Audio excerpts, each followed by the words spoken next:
नमस्कार दोस्तों, मैं नीलेश वर्मा स्वागत करता हूं आपके अपने YouTube चैनल द शिक्षा हाउस पर।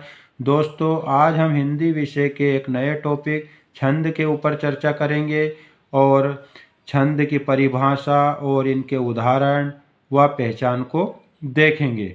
आइए, छंद वर्णों या मात्राओं के निश्चित संख्या के विन्यास से यदि आहत पैदा हो तो उसे छंद कहते हैं।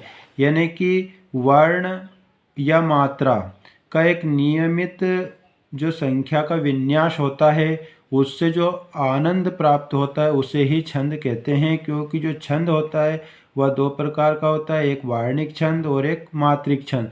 तो इसमें वर्णों और मात्राओं दोनों की महत्वपूर्ण भूमिका होती है। जो छंद होता है वह छद धातु से बना है। इसमें अगर अशुन प्रत्यय जोड़ दिया जाए तो उससे छंद का निर्माण होता है। जो अशुन है इसका मतलब होता है प्रसन्न करना, आह्लादित आच्छादित करना या आह्लादित करना या खुश करना या बांधना।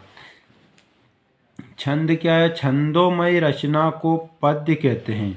यानी कि जो छंदमय जो रचनाएं होती है उनको क्या कहा जाता है? पद कहा जाता है। छंद शास्त्र के प्रणेता कौन है? पिंगल हैं। इन्हीं के नाम पर छंद शास्त्र को पिंगल शास्त्र भी कहा जाता है। यानी कि जो छंद शास्त्र है उसको पिंगल शास्त्र भी कहा जाता है। क्यों? क्योंकि जो आचार्य पिंगल थे वह छंद शास्त्र के प्रणेता थे। जो छंद होता है आपका मुख्यतः दो प्रकार का होता है। एक होता है आपका वार्णिक छंद और दूसरा होता है मात्रिक छंद। और अगर आपसे पूछा है कि कुल कितने प्रकार के छंद होते हैं तो तीन: वार्णिक छंद, मात्रिक छंद और मुक्तक छंद। यानी कि मुख्यतः अगर पूछे तो दो हैं, वार्णिक और मात्रिक, और कुल संख्या पूछे तो तीन: वार्णिक, मात्रिक और मुक्तक छंद। इनको हम अभी आगे डिटेल में देखेंगे। ये मैंने एक फ्लो डायग्राम बनाया है। जैसे छंद के भेदिया प्रकार कितने हैं? तीन अभी हमने देखे कुल: मात्रिक छंद, वार्णिक छंद और मुक्तक छंद। जो मात्रिक छंद है आपका यह तीन प्रकार का है: सममात्रिक, अर्धसममात्रिक और विषम मात्रिक। कौन कौन से हैं मात्रिक छंद में? सममात्रिक, अर्धसममात्रिक और विषम मात्रिक। वार्णिक छंद में भी तीन हैं: सम वार्णिक, अर्धसम वार्णिक और विषम वार्णिक। और मुक्त छंद के कोई प्रकार नहीं है। जो आपका मात्रिक छंद है इसमें जो सम मात्रिक है यह दो भागों में बटा होता है। एक होता है आपका साधारण सममात्रिक और दूसरा होता है दंड सममात्रिक। जो साधारण सममात्रिक होता है इसमें 12 मात्रा तक होती है और जो आपका दंडक होता है जो साधारण होता है उसमें 32 मात्रा तक होती है और जो आपका दंडक होता है उसमें 32 मात्रा से अधिक होती है। और वार्णिक सम जो होता है उसमें साधारण में 26 वर्ण तक होते हैं और दंडक में 26 वर्ण से अधिक होते हैं। अब हम देखेंगे छंद के अंग। अभी हमने छंद के भेद या प्रकार का डायग्राम देखा था। अब छंद के अंग देखेंगे। छंद के कितने अंग हैं? तो 7 अंग हैं छंद के। कौन कौन से? चरण, पद, पाद, है ना, ये हो गया आपका एक। वर्ण और मात्रा 2, संख्या या क्रम 3, चौथा है गण, पांचवा या गति, छठा यति या विराम और सातवां होता है आपका तुक। तो कौन कौन से छंद के अंग हैं? चरण, वर्ण और मात्रा, संख्या और क्रम, गण, गति, यति या विराम और तुक। इन सभी को हम एक एक कर विस्तृत चर्चा करेंगे। सबसे पहले हम चर्चा करेंगे चरण पर। चरण, पद या पाद, यह क्या होता है? इसमें 4 भाग होते हैं। यानी कि 4 भाग कैसे? समचरण और विषम चरण। तो जो भी दोहा, सोरठा जो भी रहेगा आपका वह क्या होगा? 4 पंक्तियों में होगा। इसमें पहला और तीसरा जो चरण होता है उसे विषम चरण कहा जाता है, दूसरा और जो चौथा चरण होता है उसको सम चरण कहा जाता है ना। और जो 6-6 पंक्तियों में होते हैं वो कौन कौन से, सब कुंडलियाँ और छप्पे। जो कुंडलियाँ होती है वह दोहा और रोला दोनों से मिलकर बनता है, और जो छप्पे होता है वह रोला और उलाला से मिलके बना होता है। इनको अभी हम आगे डायग्राम के थ्रू देखेंगे। दूसरा होता है आपका वर्ण और मात्राएं। इनका अहम भूमिका है छंद में, क्योंकि इनसे ही क्वेश्चन बनते हैं। अगर ये मात्राएं या वर्ण हमें नहीं पता होंगे तो ना तो हम मात्राओं की गिनती कर सकते हैं और ना ही वर्णों की गिनती कर सकते हैं। तो इसमें देखेंगे हम 2 प्रकार के वर्ण होते हैं और 2 प्रकार की ही मात्राएं होती है। वर्ण कौन कौन से, जो ह्रस्व वर्ण होते हैं आपके अ, ई, उ, ऋषि, क्रे, आ के ऊपर जो आपका चंद्र बिंदु, और एक पूर्ण वर्ण उसके पहले एक अर्धवर्ण। इन सभी को क्या बोला जाता है, एक वार्णिक कहा जाता है ना। और जो आपका दीर्घ वर्ण होता है आ, ई, उ, ए, ऐ, ओ, औ, अम, आह, ये भी एक वार्णिक होते हैं। लेकिन हमें पता क्या रखना है इसमें कि जो ह्रस्व वर्ण कौन से होते हैं और दीर्घ वर्ण कौन से होते हैं, है ना। अब आता है आपकी मात्रा। मात्रा जो होती है यह भी 2 प्रकार की होती है, ह्रस्व मात्रा और दीर्घ मात्रा। ह्रस्व मात्रा यानी कि जो एक मात्रिक होते हैं, यानी कि जिनके उच्चारण में एक मात्रा का समय लगता है, वो एक मात्रिक होते हैं। ये हमने वर्ण में अच्छे से पढ़े हैं। अगर आपको इनके बारे में, वर्ण के बारे में विस्तृत जानकारी जाननी है तो आप हमारा वर्ण का टॉपिक देख सकते हो। ह्रस्व मात्रा या एक मात्रिक कौन कौन से, अ, ई, उ, ऋषि, क्र, आ के ऊपर चंद्र बिंदु, और ये एक पूर्ण वर्ण के पहले आधा। इन सभी को क्या क्या गिना जाता है, इनको गिना जाता है लघु। और लघु का संकेत क्या है, एक खड़ा डंडा। उसके बाद दीर्घ मात्रिक या द्विमात्रिक, यानी जिनके उच्चारण में 2 मात्रा का समय लगता है, जैसे आ, ई, उ, ए, ऐ, ओ, औ, अम, आह। इनको प्रदर्शित करने के लिए गुरु का संकेत होता है, जिसे एस जैसा बनाया जाता है। ये अब कुछ चीज़ें और देख लेते हैं कि जिनमें गुरु माना जाता है कौन कौन से वर्ण है। जैसे अग्र लिखा है मैंने, अग्र का आ जो पार्ट है आपका, आ वाला जो वर्ण है इसे गुरु माना जाएगा, क्योंकि अगर इससे पहले अगर आधा अक्षर है, अगर आधे अक्षर के पहले अगर ह्रस्व या एक मात्रिक हैं तो उसे हम द्विमात्रिक में गिनेंगे। जैसे अग्र का आ, कार्य का, ये तो पहले से ही हैं द्विमात्रिक। राजन का जा, यानी कि ना हलंत है, उसके पहले अगर क्या हो, एक मात्रिक हो, तो उसे हम किस में गिनेंगे, द्विमात्रिक में, यानी कि उसको लघु के रूप में जानेंगे, है ना। अब आता है आपका संख्या और क्रम। अगर समझ में नहीं आया तो एक बार और बता देता हूँ कि अगर आधे अक्षर के पहले अगर ह्रस्व मात्रा आए तो उसे क्या माना जाता है, गुरु माना जाएगा, है ना। और अगर पहले से ही गुरु है तो कोई समस्या ही नहीं है उसमें। अब है नेक्स्ट आपका संख्या और क्रम। वार्णिक छंदों के सभी चरणों में संख्या और क्रम दोनों समान होते हैं, यानी कि जो वार्णिक छंद होते हैं उनमें वर्णों की संख्या और जो क्रम होते हैं, यानी कि लघु गुरु का जो क्रम होता है वह क्या होते हैं, समान होते हैं। जबकि मात्रिक छंद जो होते हैं उनकी सभी चरणों में मात्राओं की संख्या तो समान होती है, लेकिन जो लघु गुरु का जो क्रम होता है वह समान नहीं होता है। यानी कि इसका मतलब ये है कि जो आपके वार्णिक छंद होते हैं उसमें वर्णों की संख्या और उनका क्रम, जिसे लघु गुरु कहा जाता है, दोनों समान होते हैं। लेकिन जो मात्रिक होता है उसमें मात्राओं की संख्या तो समान होती है, लेकिन जिनका क्रम जो होता है वह समान नहीं होता है। नेक्स्ट है आपका गण। गण का अर्थ होता है समूह।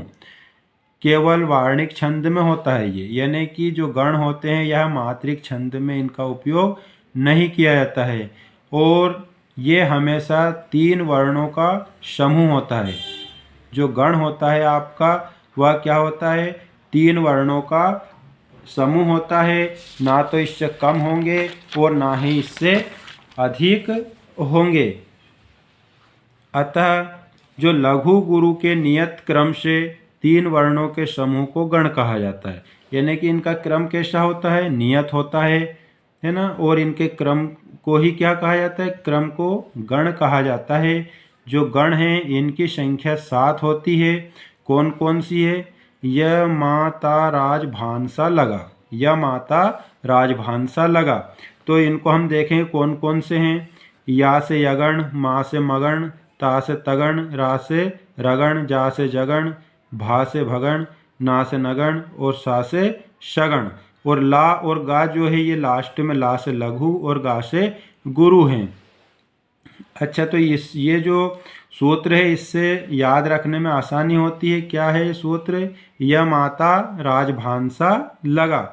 अब इसको इसी सीक्वेंस में पढ़ना है, क्योंकि जो इसके जो नियम हैं यानी कि जो मात्राओं का क्रम है वो इसी के अनुसार हम इसको मात्राओं को भी याद रख सकते हैं। जैसे यह माता राजभानसा लगा में जो यगण है वह किस प्रकार बनता है, तो इस प्रारंभ के आप 3 अक्षर ले लो, य माता ये ले लिया। तो या जो है आपका लघु और माँ और ता ये क्या हो गया आपका गुरु हो गया, है ना। तो यगण क्या हो गया आपका लघु और 2 गुरु। अब मगन में क्या हो जाएगा, अब पहले वाले को छोड़ के आगे वाले फिर 3 लेना है। तो जो मगन होगा इसमें जो तीनों माँ ता और रा ये तीनों के तीनों क्या है, गुरु हैं, है ना। तो तीनों के तीनों क्या हो जाएंगे इसमें गुरु। अब नेक्स्ट है तगण। तगण में क्या होगा, अब इससे वापिस अपने को क्या करना है, 3 वर्ण वापिस लेना है। तो ता रा और ज। तो ता से क्या हो गया आपका गुरु, रा से भी गुरु और जा से लघु। तो तगण का सूत्र क्या हो जाएगा, 2 गुरु और 1 लघु। उसके बाद है रगण। रगण में भी ऐसा 3 वर्ण आपको लेना है। इसमें रा ज और भा। तो आपका पहला जो बनेगा वो गुरु, फिर लघु, फिर गुरु। इस तरह रगण का सूत्र क्या हो जाएगा, गुरु लघु गुरु। जगण में क्या हो जाएगा आपका, इस तरह से इसी क्रम में अपने को बनाना है। तो जगण में हो जाएगा आपका लघु गुरु लघु, और भगण में गुरु लघु लघु। नगण में तीनों के तीनों क्या हो जाएंगे आपके लघु हो जाएंगे। और सगण में इस प्रारंभ के 2 वर्ण क्या हो जाएंगे आपके लघु और लास्ट वाला गुरु हो जाएगा।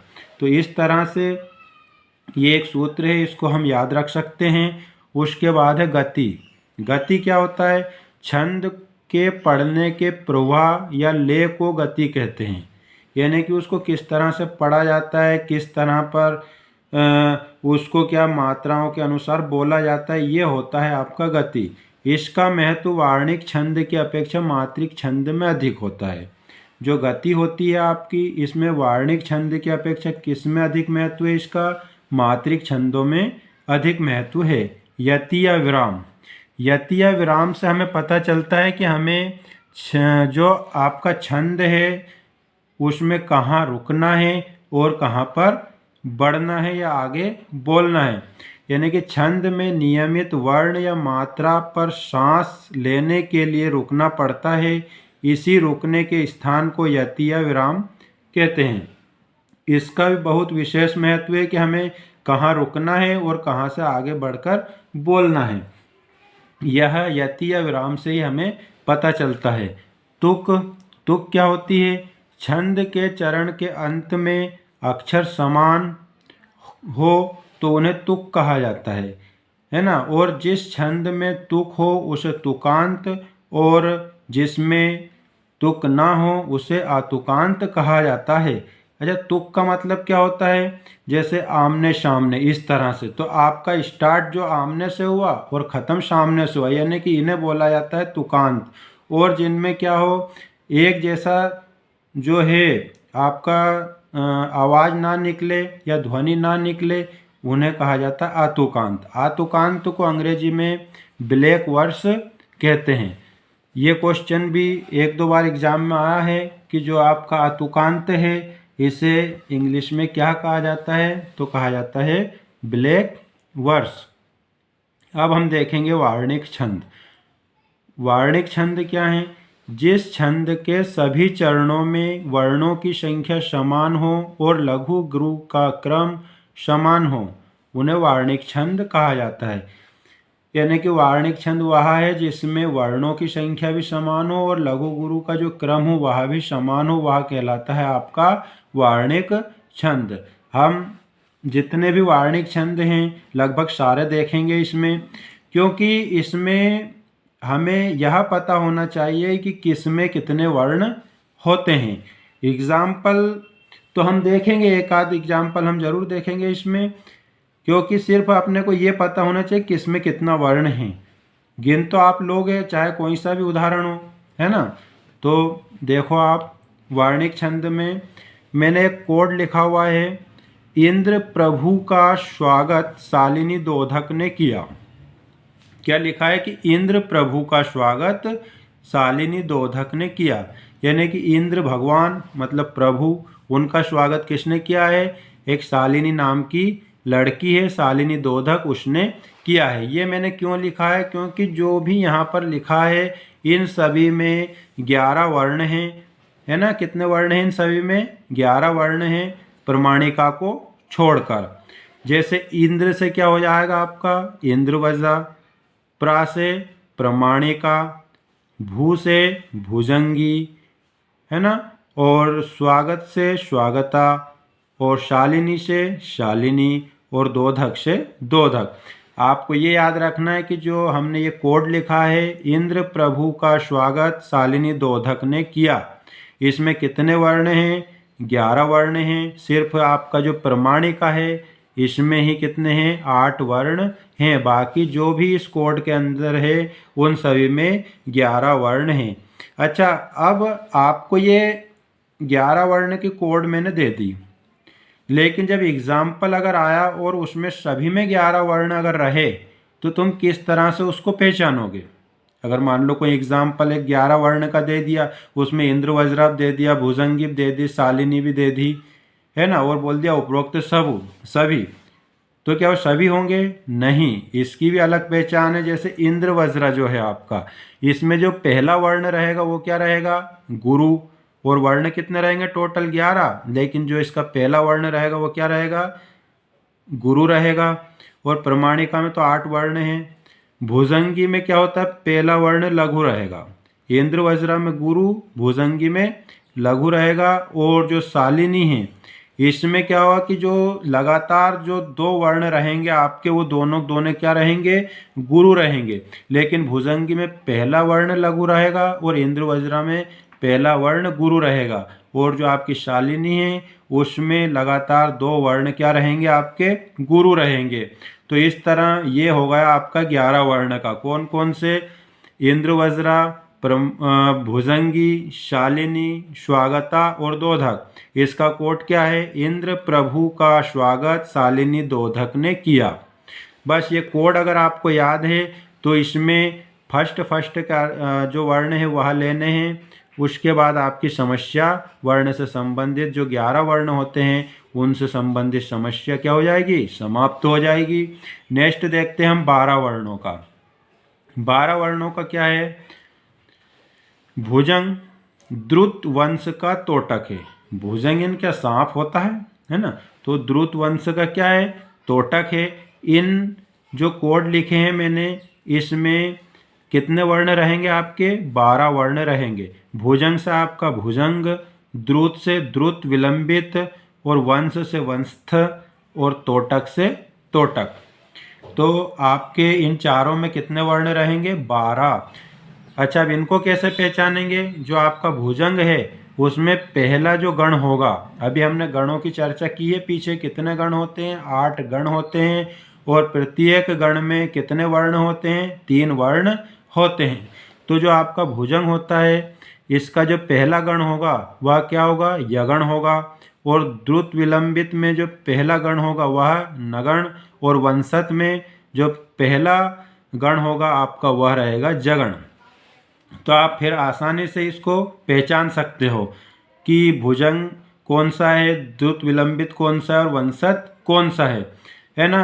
और तोटक, इन सभी के कितने वर्ण हैं, टोटल 12 वर्ण होते हैं। इनमें जो भुजंग होता है उसका जो पहला गण होगा यगण होगा, द्रुत विलंबित का पहला गण नगण, और वंशज का पहला गण जो होता है जगण होता है। यहाँ पर पहला गण से मतलब क्या है, जो प्रारंभ के 3 अक्षर है ना, क्या होगा, प्रारंभ के 3 अक्षर होंगे, वह क्या होंगे आपके यगण है ना, नगण, जगण, जो भी होंगे आपके पहले वाले वो देखना है।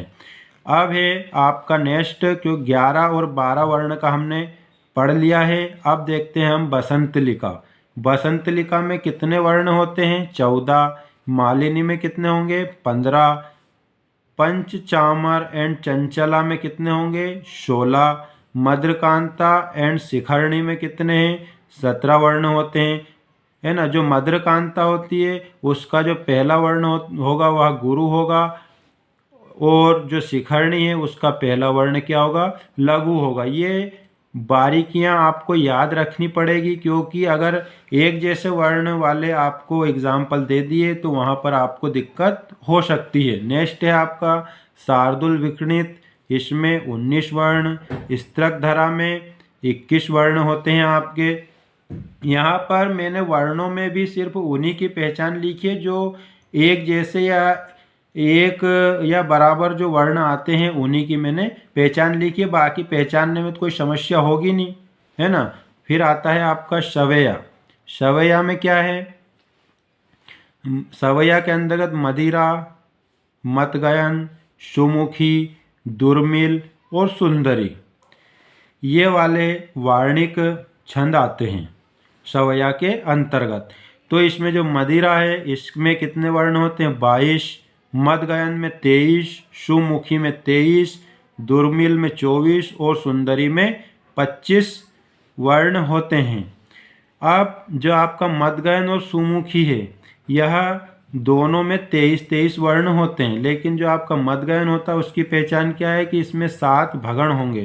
कितने भगण होंगे, 7। यानी कि जो आपके स्टार्टिंग से आप 3-3 के पेयर में जब उसको बनाओगे तो तीनों सातों के साथ क्या हो जाएंगे, भगण के रूप में होंगे। और क्या होगा, 2 गुरु होंगे और इसमें एक लघु और एक गुरु होगा। नेक्स्ट है आपके वार्णिक छंद में इसका कोड लिखा है मैंने, घना रूप देव का। यानी कि घना यानी कि क्या होता है, घना यानी घनघोर वाला, रूप देव का यानी भगवान का। तो इसको मैंने कोड में इसलिए लिखा है क्योंकि ये कंटिन्यू चलेगा। जैसे घना, घनाक्षरी, घना से क्या हो गया, घनाक्षरी, इसमें कितने वर्ण रहेंगे, 31 रहेंगे है ना। रूप, रूप से रूपाक्षरी, इसमें 32 वर्ण रहेंगे। देव से देवाक्षरी, इसमें रहेंगे आपके 33। और का से आपका कवित या मनहरण। अभी जितने भी जैसे घनाक्षरी, रूप घनाक्षरी और देव घनाक्षरी जो थे, इन तीनों का मिला जुला रूप रहेगा आपका कवित या मनहरण, जिसमें 31 से लेकर 33 तक वर्ण रहेंगे। तो ये जो थे हमारे पूरे के पूरे क्या थे, वार्णिक छंद थे। इसके बाद जो शालिनी, इंद्रवज्रा, उपेंद्र वज्रा, भुजंगी और स्वागता, इनका मैंने यहाँ पर भी लिख दिया है। पीछे मैंने पहचान बता दी है, एक बार और इनकी पहचान देख लो। जैसे शालिनी है, इसमें जो प्रथम गण रहेगा वो मगण, इंद्र वज्रा में तगण, उपेंद्र वज्रा में जगण, भुजंगी में यगण और स्वागता में रगण। तो इसको जो ये वाला है इसको कैसे याद करोगे, ये मगण, तगण, जगण, यगण और रगण। तो इसको आप याद कर सकते हो, मत जा यार, क्या बोलेंगे, मत जा यार। माँ से मगन, ता से तगन, जा से जगन, या से यगन और रा से रगन। तो इस तरह से इनको याद कर सकते हैं हम। इसके बाद नेक्स्ट आता है आपका मात्रिक छंद। मात्रिक छंद। मात्रिक छंद में क्या होता है, इसमें मात्राओं की संख्या तो समान रहती है, लेकिन जो लघु गुरु का क्रम होता है यह समान नहीं होता है। लघु गुरु का क्रम किस में समान होता है, वार्णिक छंद में होता है। जो आपका मात्रिक छंद होता है यह कितने प्रकार का, 3 प्रकार का, सममात्रिक छंद, विषम मात्रिक छंद और अर्ध सममात्रिक छंद। जो आपके सममात्रिक छंद होते हैं इसके सभी चरणों में समान मात्राएं होंगी या समान चरण होंगे, और जो विषम मात्रिक होता है इसमें कोई भी चरण जो होता है आपका समान नहीं होता है, और जो अर्ध सममात्रिक होता है इसमें पहला और तीसरा, दूसरा और चौथा ये वाले चरण समान होंगे। आइए देखते हैं इनकी मात्राओं को कि किस में कितनी मात्राएं होती है और उनको किस तरह से याद रख सकते हैं। सबसे पहले समचरण सममात्रिक छंद।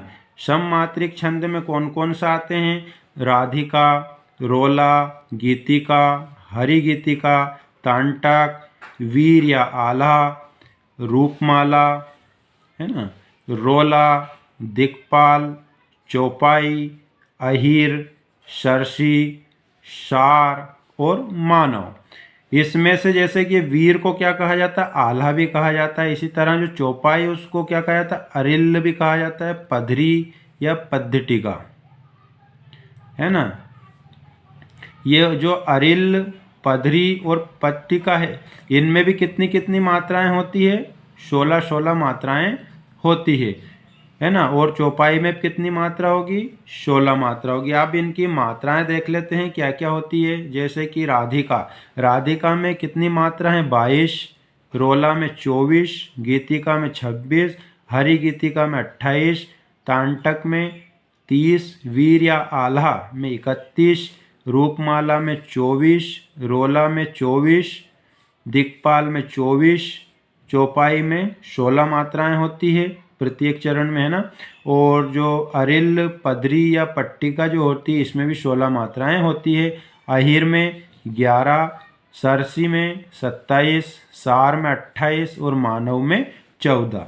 अब इनकी पहचान किस तरह से कर सकते हैं, जैसे यहाँ पर रूपमाला, रोला और दिक्पाल ये तीनों लिखे हुए हैं। इन तीनों में कितनी मात्राएं होंगी, 24। तो इसको याद कैसे रख सकते हैं कि रूपमाला नाम की एक लड़की वो क्या कर दी, रो दी, रूपमाला रो दी। कैसे याद रखेंगे, रूपमाला रो दी। रूपमाला तो होगा रूपमाला, रो से रोला और दी से दिक्पाल। इन तीनों में 24 मात्राएं होती है, जिसमें से जो आपका रोला होता है उसमें 11 और 13 पर विराम होता है। रोला में क्या होगा, 11 और 13 पर विराम होता है। और जो आपका दिक्पाल होता है इसमें 12 पर विराम होता है, यानी 12 मात्राओं पर क्या होगा, आपका विराम होगा। और रोला में 11 और 13 मात्राओं पर विराम होगा, और जो बाकी बचा वो रूपमाला हो जाएगी, है ना। इस तरह से ये हो गई आपकी, मैंने एक सीक्वेंस में लिख दिया ताकि आपको दिक्कत ना हो। 24 मात्रा तो आपको याद करने की जरूरत ही नहीं है। इसको कैसे बताया, रूपमाला, रोदी, रूपमाला, रोला और दिक्पाल। और आप इस तरह से भी याद कर सकते हो इसको, राधिका, रोला, गीतिका, हरि गीतिका, तांटक, वीर या आला। इन सब में भी देखो 2 का अंतर मिलेगा आपको, 22, 24, 26, 28, 30 और 31। इस क्रम में मैंने जमा दिया, इसको आप इस तरह से भी याद कर सकते हो। और जो कुछ थे उनको ये अलग थे, उनको अलग लिख दिया। चौपाई में 16, अहिर में 11, सरसी में 27, सार में 28। अच्छा, सार और हरि गीति का इनमें 28 मात्राएं होती है। मानव में कितनी होगी, 14। अब देखते हैं हम विषम मात्रिक छंद। विषम मात्रिक छंद में क्या होता है कि इसमें 4 से अधिक क्या होते हैं, चरण होते हैं, है ना। कितने, 4 से अधिक मतलब 6 होंगे इसमें। जैसे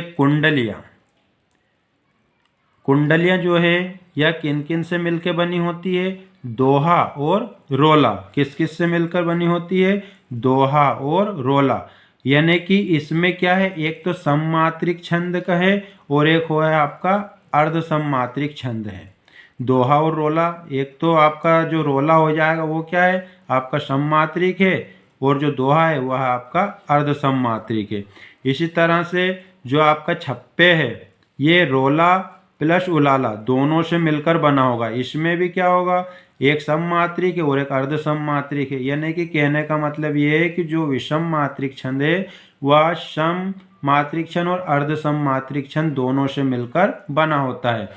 अर्ध और विषम मात्रिक छंद का उदाहरण कौन कौन से, कुंडलियां और छप्पे। इनमें 6 चरण होते हैं और कुंडलियां जो होती है वो दोहा और रोला से मिलकर बनी होती है। छप्पे जो होता है वो रोला और उलाला से मिलकर बना होता है। अब आता है आपका अर्ध सममात्रिक छंद। अर्ध सममात्रिक छंद यानी कि इसमें पहले और जो तीसरा चरण होता है इसमें समान मात्राएं होंगी और दूसरे और चौथे चरण में समान मात्राएं होंगी।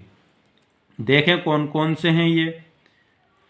दोहा, दोहा जो होता है यह एक अर्ध सममात्रिक छंद है। इसका जो विषम चरण होता है उसमें 13 मात्राएं और सम चरण में 11 मात्राएं होती है ना। विषम चरण में कितनी होगी, 13 और सम चरण में 11 मात्राएं होंगी। और जो सोरठा होता है वह दोहा का उल्टा होता है। यानी कि जो दोहा था आपका जैसे विषम में 13 और सम में 11, लेकिन सोरठा में क्या हो जाएगा, विषम में 11 और सम में 13।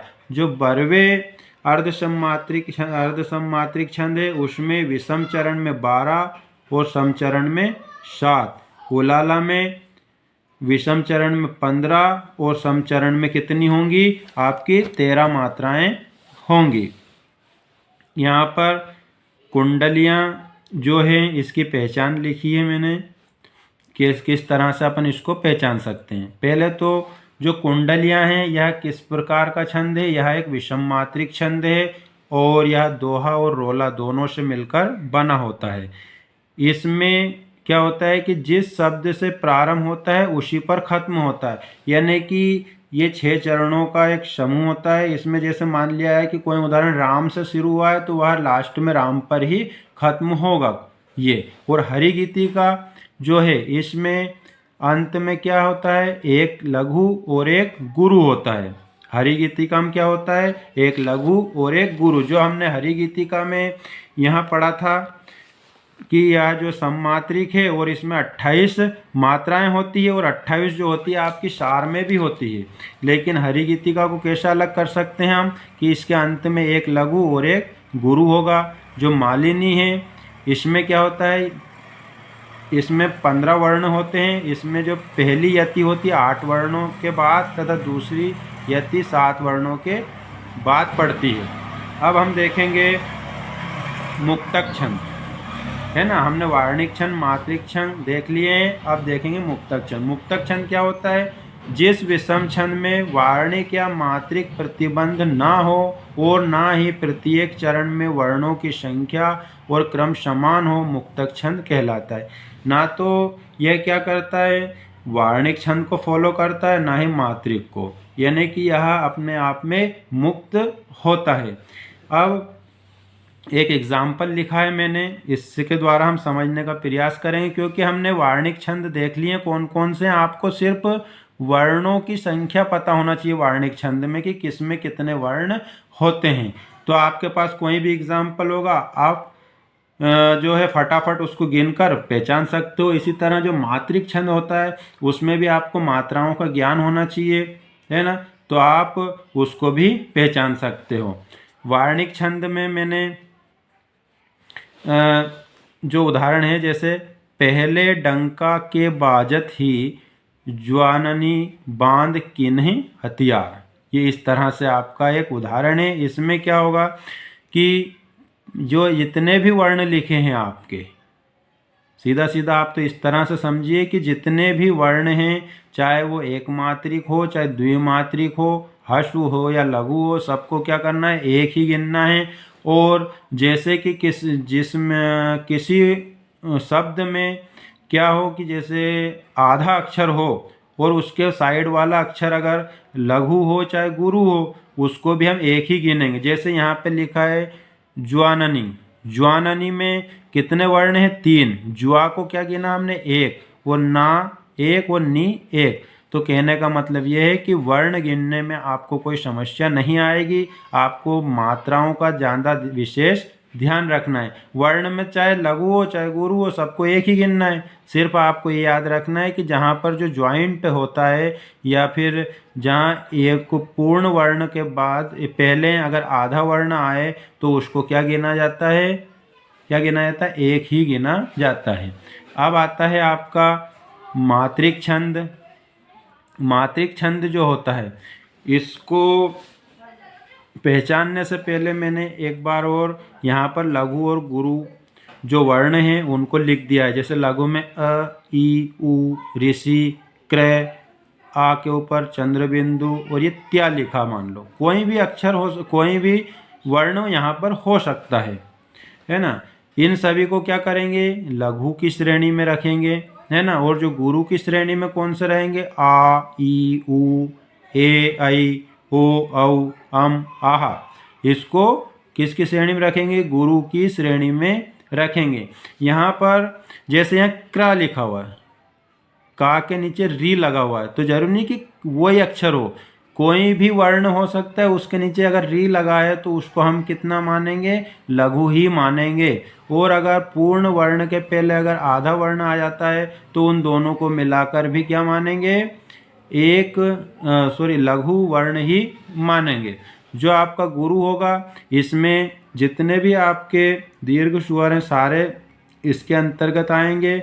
और इसके अलावा जैसे कि जो आपका हलंत वाला अक्षर होगा, जैसे ये मैंने लिखा अग्र, अग्र में जो ये गा के नीचे जो रा की रेप लगी है तो इसके पहले वाला जो अक्षर होगा वो आपका क्या कहलाएगा, गुरु कहलाएगा।